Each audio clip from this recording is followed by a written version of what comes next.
ডাকে বলেন, ও জবানার নবী নূহ আলাইহিস সালাম, আপনি যে হাত দিয়ে হাড়ি পাতিল গুনাহ বানাইলেন, ওই হাত দিয়া আবার আগামীকালকে থেকে ভাঙ্গা শুরু করে দেবেন।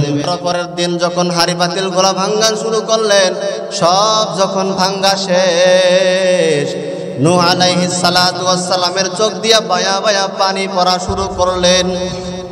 মনটা খারাপ করে যখন বাসার দিকে রওনা হয়ে গেলেন, আল্লাহ তাআলা ডাক দিয়া বলেন, ও নবী নূহ আলাইহিস সালাতু ওয়াস সালাম, মনে হয় যেন আপনার মনটা বড়ই খারাপ হয়ে গেল। নবী বলে দেন, আপনার চোখের কোনায় কেন পানি? আপনার এখন কি জন্য মন খারাপ হয়ে গেল? নূহ আলাইহিস সালাতু ওয়াস সালাম বলেন, হে আল্লাহ, নিজের হাতের বানানো হাড়ি পাতিলগুলা যখন আমি ভেঙে ফেললাম, আমার অন্তরে মায়া লেগে গেল। ওই মায়া আর ভালোবাসা আমি ধরে রাখতে পারলাম না। ওই মায়া আর ভালোবাসার কারণে আমার চোখের কোনায় পানি, এই জন্য আমার কষ্টের মধ্যে চোখে পানি চলে যায়। আল্লাহ তাআলা বলেন, ও পয়গম্বর নূহ আলাইহিস সালাতু ওয়াস সালাম, যখন আপনি হাড়ি পাতিল গুনাহ বানাইয়া নিজের হাতে ভাঙলেন, বলেন তো ওই হাড়ি পাতিল গুলা কাঁদছিল নাকি? বলে না, কান্দে নাই। আপনি কোনো হাড়ি পাতিলের মধ্যে রূহ নামক জিনিসটা দিয়েছিলেন? বলে না, দিতে পারি নাই। আপনি যখন হাড়ি পাতিলগুলো লাঠি দিয়ে ভাঙলেন, কোনো হাড়ি পাতিলকে আপনাকে ডাকছিল নাকি? বলে না, ডাকে নাই। আপনি তার মধ্যে রূহ দিতে পারেন নাই, ডাকেও নাই, উহাস তারা শব্দও ঠিক মতো করতে পারে নাই। এরপরে আপনার মধ্যে কতটা মায়া লেগে গেল রে নবী। আর আমি নিজ হাতে নিজ কুদরতের মাধ্যমে বনি আদমগুলা দুনিয়াতে পাঠাইলাম। আপনার বদদুয়ার কারণে তাদেরকে প্লাবন দিয়া যখন ধ্বংস করে দিলাম, ওই বনি আদমগুলো যখন আমি পানির প্লাবন দিয়া ধ্বংস করিয়া দেই, তারা তো আমি আল্লাহকে আল্লাহ বলে ডাক দেয়, উহ আহ বলে চিৎকার করে। তাদের মধ্যে তো আমি প্রত্যেকটা মানুষের মধ্যে তো রূহ নামক জিনিসটা দিয়েছিলাম। নবী পয়গম্বর নূহ আলাইহিস সালাম, আপনি রূহ নামক জিনিসটাও দেন নাই, তারা ভাঙ্গার সময় ডাকেও নাই, তবু আপনার মধ্যে এত মায়া লেগে যায়। আর আমি আল্লাহ পাক প্রত্যেকটা মানুষের মধ্যে রূহ নামক জিনিসটা দিয়েছিলাম। আমি যখন প্লাবন দিয়া তাদেরকে মারলাম, তারা আমাকে আল্লাহ বলে তারা জোরে জোরে ডাক দিয়ে আর কাঁদছে আর তওবা করেছে। অনেক মানুষগুলো আহ বলে চিৎকার মেরেছে, অনেক মানুষগুলো অনেক সময় চিৎকার করে করে কান্না করে ইন্তেকাল করেছেন। নবী পয়গম্বর, এখন বলেন আপনার সে আমার কতটা মায়া লাগছে আর কষ্ট লেগেছে। সানাদানা ওয়া হাবিবানা ওয়া হাবিবা রাব্বিনা ওয়া মাওলানা মুহাম্মাদান আবদুহু ওয়া রাসূলুহু সাল্লাল্লাহু তাআলা আলাইহি ওয়া আলা আলিহি ওয়া আসহাবিহি ওয়া বারাকা ওয়া সাল্লামা তাসলিমান কাসীরান কাসীরা। الذي أرسله الله تعالى بالحق بشيرا ونذيرا وداعيا إلى الله بإذنه وسراجا منيرا. أما بعد فأعوذ بالله من الشيطان الرجيم. بسم الله الرحمن الرحيم. ألف لام ميم. ذلك الكتاب لا ريب فيه هدى للمتقين. صدق الله مولانا العظيم وصدق رسوله النبي الكريم ونحن على ذلك من الشاهدين والذاكرين والشاكرين والحمد لله رب العالمين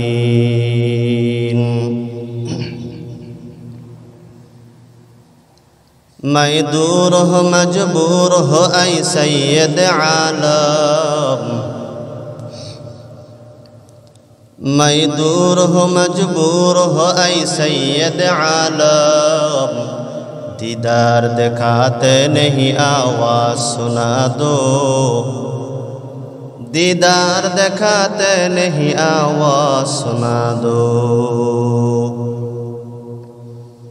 उल्फत में बराबर के वफा हो के जफा हो उल्फत में बराबर के वफा हो के जफा हो हर चीज़ में लज्जत है अगर दिल में मज़ा हो हर चीज़ में लज्जत है अगर दिल में मज़ा हो मैं सूरत यूसुफ को नहीं चाहने वाला मैं सूरत यूसुफ को नहीं चाहने वाला मैं क़ैस के मानंद नहीं आशिक़ लैला मैं क़ैस के मानंद नहीं आशिक़ लैला मैं आशिक़ मौला हूँ मेरा इश्क़ दवाना मैं आशिक़ मौला हूँ मेरा इश्क़ दवाना एह जुमला जहाँ जिसके तजल्ली से उजाला ए जुमला जहाँ जिसके तजल्ली से उजाला আলহামদুলিল্লাহ শুকরিয়া আদায় করতেছি সেই মহান মালিকের দরবারে যে দয়াময় আল্লাহ আমাদেরকে দীর্ঘ এক সপ্তাহ পরে জুমার দিনে পবিত্র দিনে আল্লাহ তাআলার ঘর মসজিদে আসার তৌফিক দান করেছেন শুকরিয়া তান সবাই বলি আলহামদুলিল্লাহ বর্তমান কাজের মৌসুমের মধ্যেও তালাশ করলে দেখবেন অনেক মানুষ অসুস্থ অবস্থায় হাসপাতালে ভর্তি তালাশ করলে দেখা যাবে অনেক মানুষ এমন অসুস্থ তারা চেষ্টা থাকার পরেও মসজিদে আসতে পারে নাই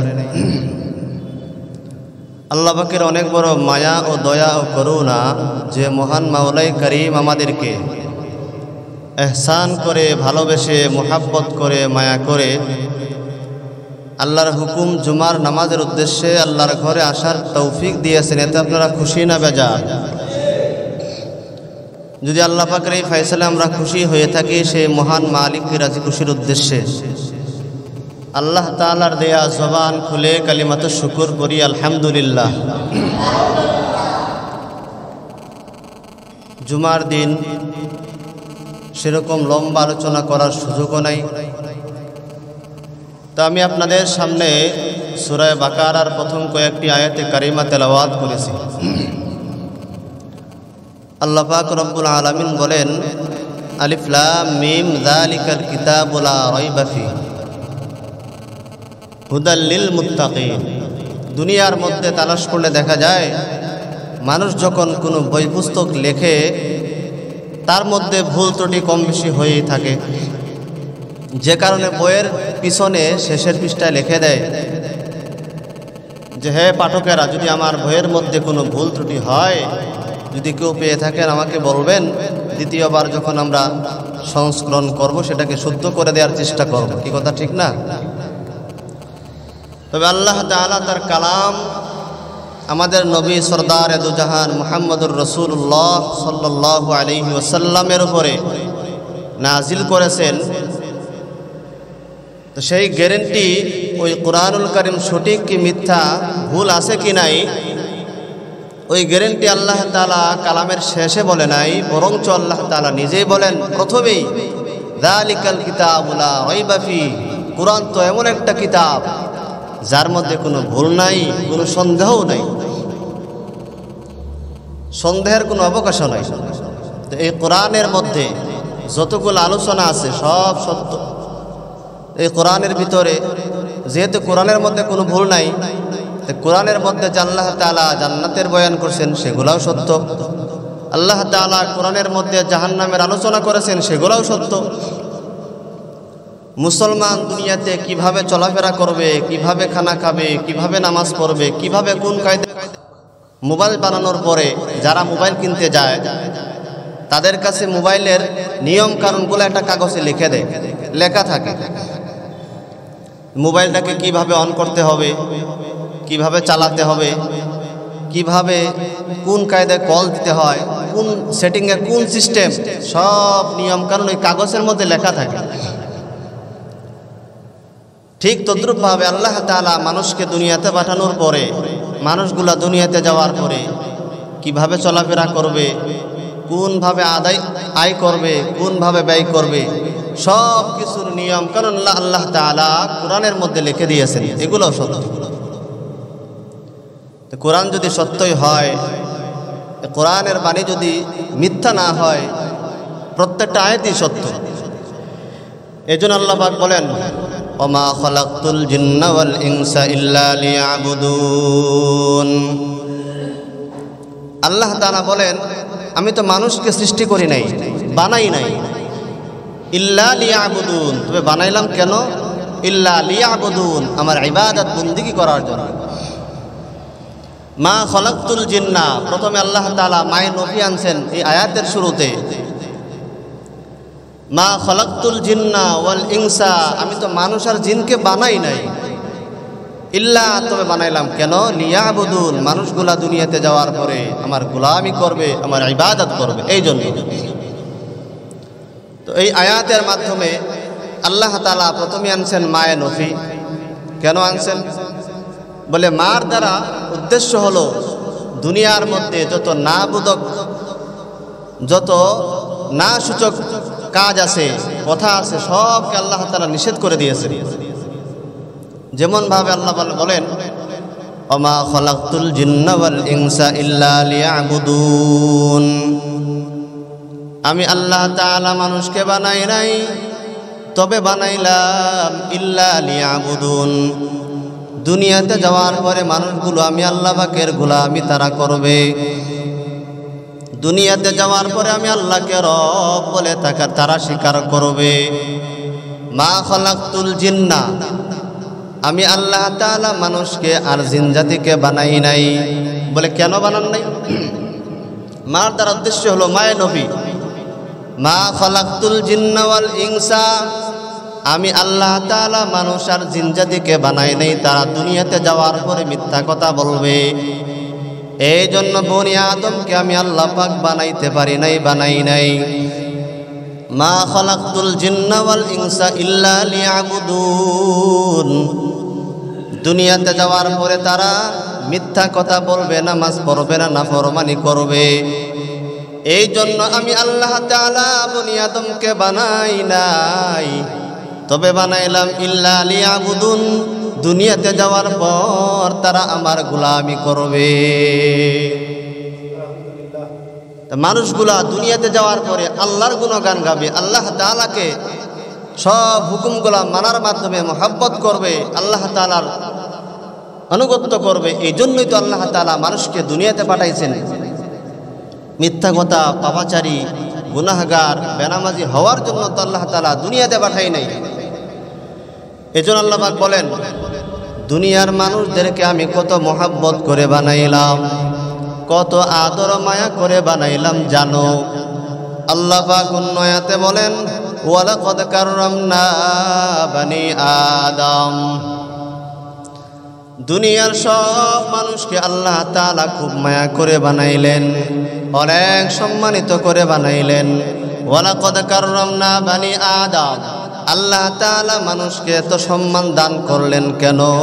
দুনিয়াতে মানুষগুলো যাওয়ার পর একমাত্র আল্লাহকে রব বলে তারা স্বীকার করবে, আল্লাহ তাআলার গুণগান তারা গাইবে, নামাজের মাধ্যমে সব সময় আল্লাহ তাআলাকেই তারা ডাকবে।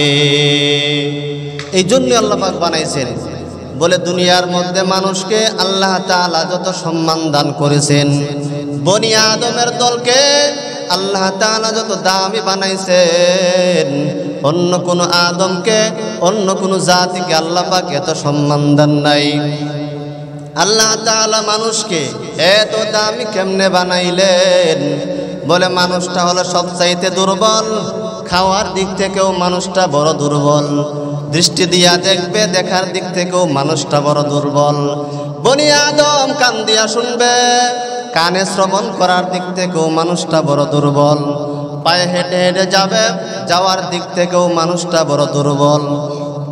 বনি আদম সব দিক থেকে দুর্বল, সব দিক থেকে দুর্বল হওয়ার পর আল্লাহ তাআলা মানুষকে এত সম্মান কেন দিয়া দিলেন? একমাত্র দুনিয়াতে যাওয়ার পরে বান্দাগুলো আমি আল্লাহকে রব বলে তারা স্বীকার করবে, আমি আল্লাহ তাআলাকে নামাজের মাধ্যমে গুণগান গাবে। এই জন্য আল্লাহ তাআলা মানুষকে বানাইলেন, মানুষকে এত দামি বানাইলেন।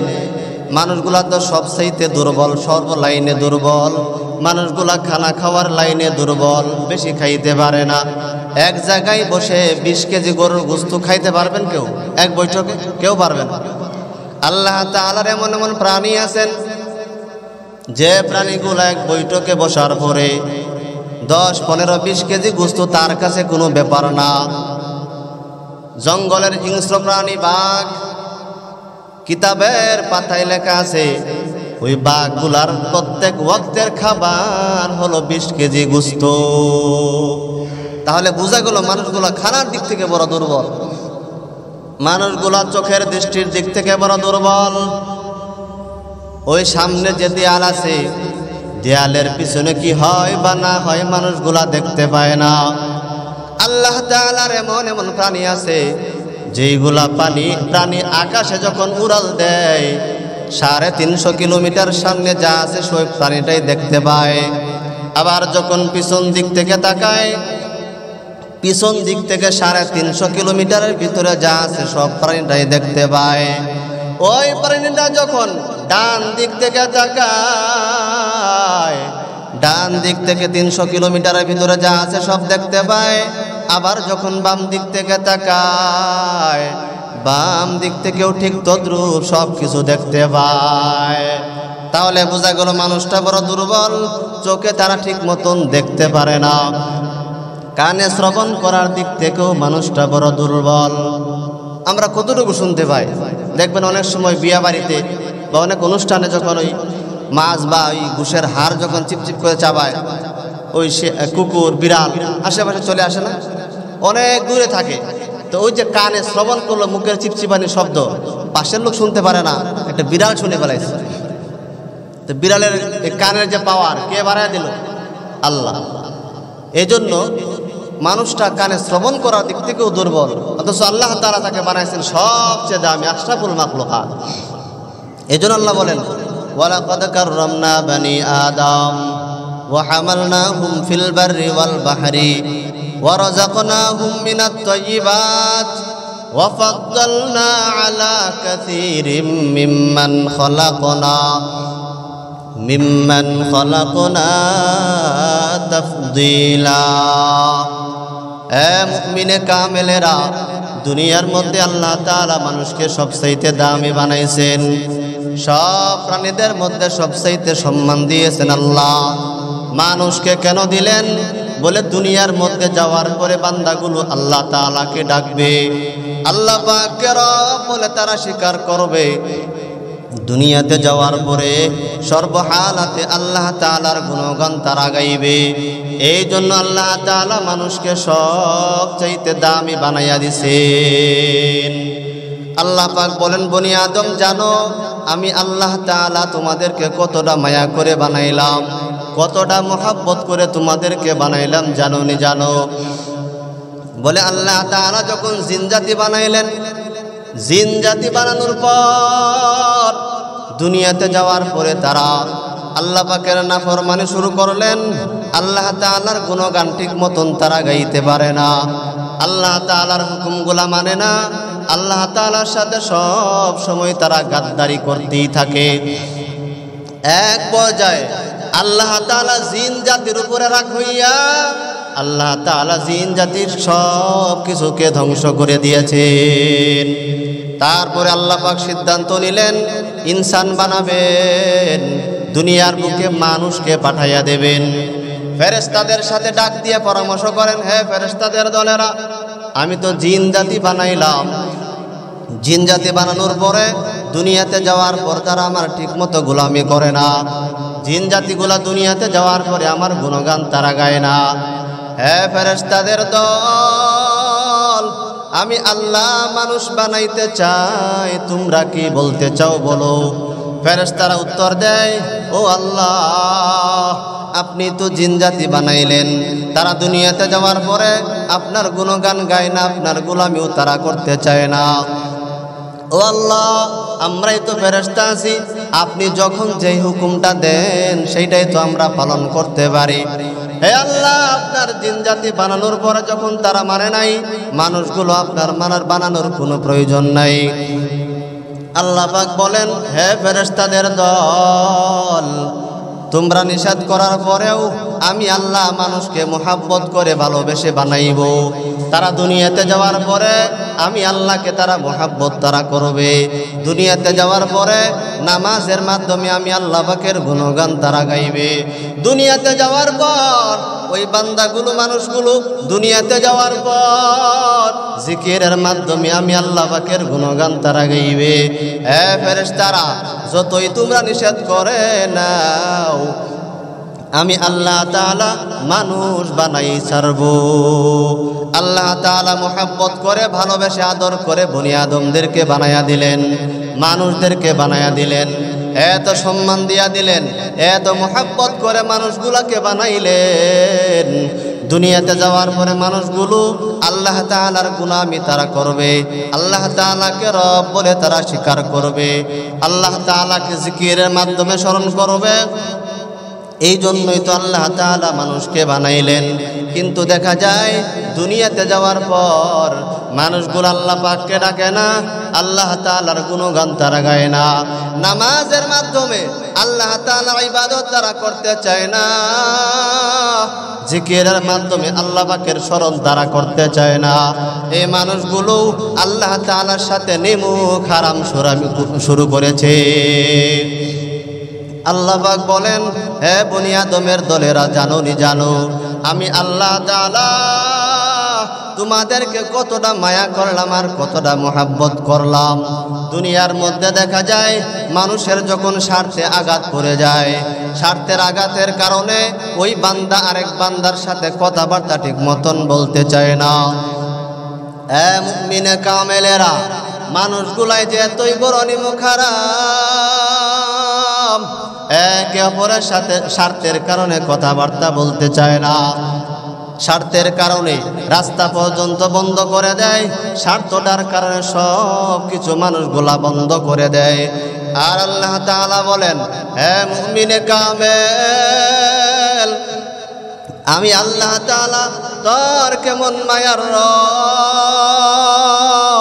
দুনিয়ার মধ্যে মানুষগুলা আল্লাহ পাকের গুণগান করে না, আল্লাহ তাআলার নাফরমানি তারা সব সময় করবে। অথচ আল্লাহ তাআলা তার সাথে নামাজ না পড়ার অপরাধের কারণে রাগ করিয়া কোনো সময় বাতাস নামক নিয়ামতটা বন্ধ করে দিল না। আল্লাহ পাক ডাক দিয়া বলেন, হে মুমিনে কামেল, দুনিয়ার মধ্যে আমার রোজা ফরজ ছিল, তোমরা তা রাখতে পারো নাই, আমি আল্লাহ তাআলা রাগ হইয়া কোনো সময় রিজিক নামক নিয়ামতটা বন্ধ করে দিলাম না। আমার ইবাদতগুলা হলো নামাজ, নামাজটা না পড়ার অপরাধের কারণে আমি আল্লাহ পাক রাগ করিয়া কোনো সময় বাতাস নামক নিয়ামতটা বন্ধ করে দিলাম না। এই জন্য আল্লাহ পাক বলেন, মানুষ হলো দুনিয়াতে সবগুলো স্বার্থপর। স্বার্থ যতক্ষণ ঠিক আছে, সম্পর্ক আর ভালোবাসাও ততক্ষণ ঠিক আছে। আর আল্লাহ তাআলা মানুষকে বনি আদমকে কতটা মায়া করবেন, কতটা ভালোবাসেন, শুধু স্বার্থের জন্য না, আল্লাহ তাআলা ভালোবাসেন বনি আদমদেরকে বিনা স্বার্থ ভালোবাসা। আল্লাহ তাআলার ভালোবাসা মানুষের প্রতি বিনা স্বার্থে ভালোবাসা। আল্লাহ তাআলার গুণগান গাইলাম না, নামাজ পড়লাম না, আল্লাহ তাআলারকে ডাকলাম না, তবু আল্লাহ তাআলা রাগ করিয়া কোনো সময় রিজিকও বন্ধ করে নাই, বাতাস বন্ধ করে নাই, কোনো নিয়ামত আল্লাহ পাক বন্ধ করে দেয় নাই।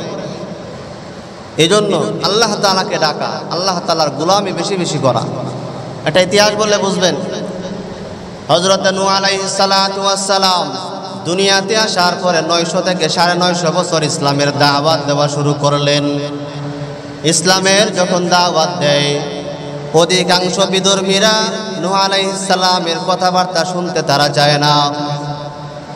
অল্প কিছু সংখ্যক মানুষ নূহ আলাইহিস সালাতু ওয়াস সালামের তারা ইসলাম ধর্মটা গ্রহণ করলেন, আর অধিকাংশ লোকে তারা করে না। নূহ আলাইহিস সালাতু ওয়াস সালাম 900 থেকে 950 বছর দাওয়াত দিলেন। অল্প কিছু সংখ্যক মানুষ ধর্মের জ্ঞান তারা গ্রহণ করলেন, আর কোনো মানুষ তারা ইসলাম ধর্মটা গ্রহণ করলেন না। নূহ আলাইহিস সালাতু ওয়াস সালাম রাগ হইয়া গেলেন।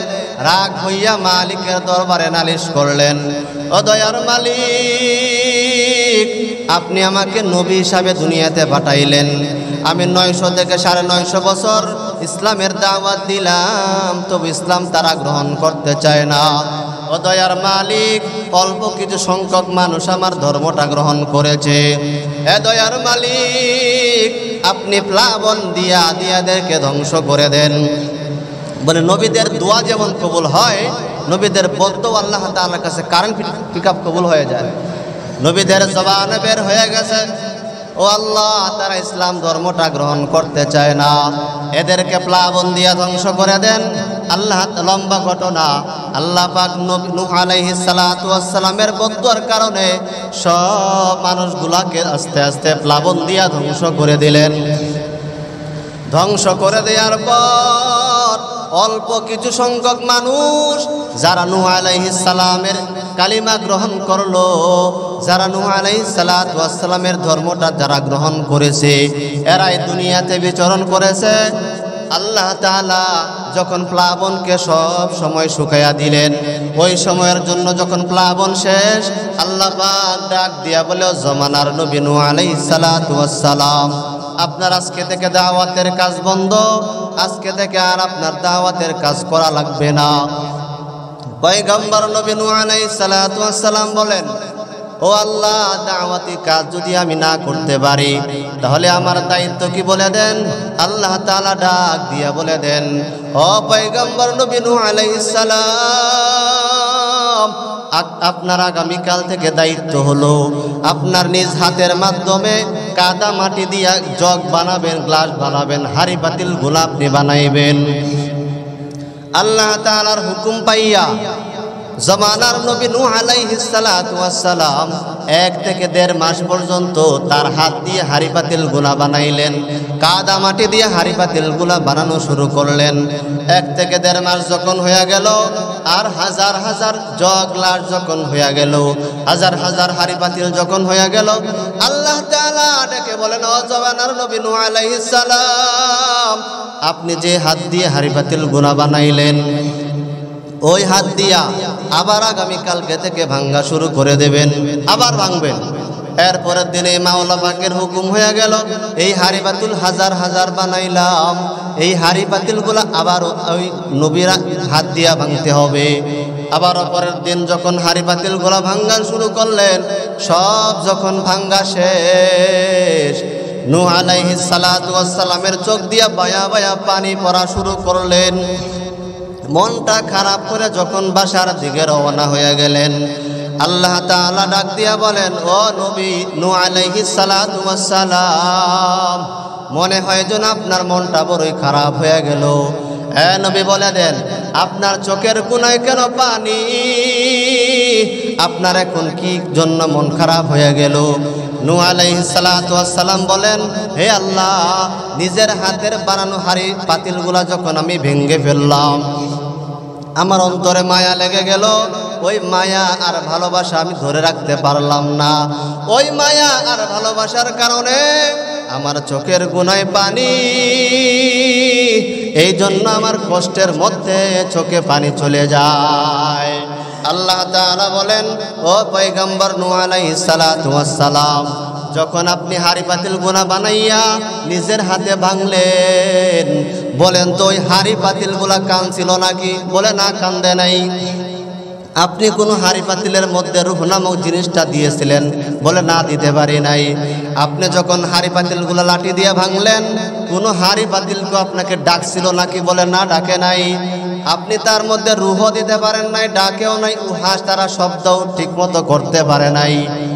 এরপরে আপনার মধ্যে কতটা মায়া লেগে গেল রে নবী।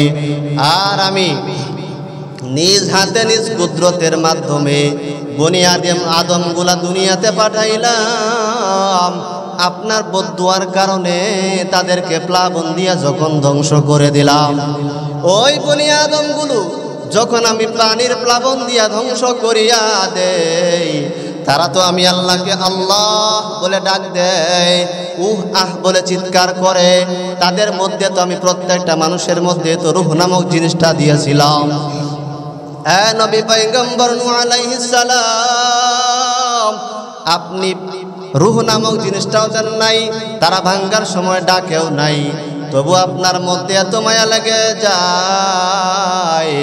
আর আমি আল্লাহ পাক প্রত্যেকটা মানুষের মধ্যে রূহ নামক জিনিসটা দিয়েছিলাম। আমি যখন প্লাবন দিয়া তাদেরকে মারলাম, তারা আমাকে আল্লাহ বলে তারা জোরে জোরে ডাক দিয়ে আর কাঁদছে আর তওবা করেছে। অনেক মানুষগুলো আহ বলে চিৎকার মেরেছে, অনেক মানুষগুলো অনেক সময় চিৎকার করে করে কান্না করে ইন্তেকাল করেছেন। নবী পয়গম্বর, এখন বলেন আপনার যে আমার কতটা মায়া লাগছে আর কষ্ট লেগেছে। এজন্য আল্লাহ তাআলা মানুষকে বানাইছেন অনেক মায়ার মহব্বত আর আদর করে, যে মানুষগুলা দুনিয়াতে যাওয়ার পরে নামাজের মাধ্যমে, জিকিরের মাধ্যমে, রোজার মাধ্যমে, আল্লাহ তাআলার গুণগান গাওয়ার মাধ্যমে আমার মালিককে ডাকবে, মহব্বত করবে। এই জন্য আল্লাহ তাআলা মানুষকে বানিয়েছেন। এই জন্য আল্লাহ তাআলা আমাদেরকে আল্লাহ তাআলাকে নামাজের মাধ্যমে, বিভিন্ন জিকিরের মাধ্যমে, আল্লাহ তাআলার আনুগত্য করার মাধ্যমে, গুণগান গাওয়ার মাধ্যমে আল্লাহ পাককে রাজি খুশি করার তৌফিক দান করুন।